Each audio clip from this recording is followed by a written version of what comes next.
Députés et sénateurs ont rendez-vous avec l'histoire, formule utilisée trop souvent à tort. Ici, c'est à raison. Après tout, on ne révise pas la Constitution tous les jours, ni même tous les ans. Le Congrès devrait faire entrer le droit garanti des femmes à l'IVG dans la Constitution. La dernière révision de la table des lois fondamentales remonte à 2008. On va commencer par le déroulé de la journée. Le protocole est très strict. Arthur Delaborde.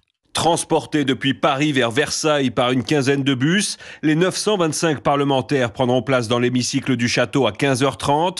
Députés et sénateurs siégeront par ordre alphabétique et pas par groupe politique. La présidente de l'Assemblée, Yaël Braun-Pivet, ouvrira la séance par une prise de parole sur le droit des femmes confiée à un de ses proches.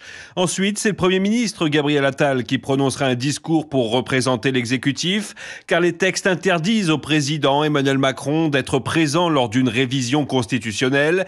Puis les rapporteurs du texte s'exprimeront avant les orateurs des 18 groupes politiques représentés à l'Assemblée et au Sénat.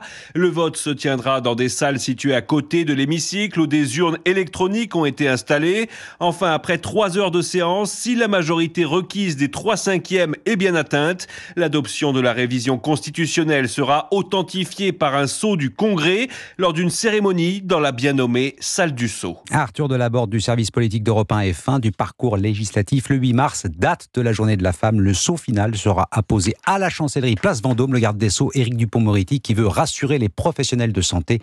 L'entrée de l'IVG dans la Constitution ne rend pas caduque leur clause de conscience.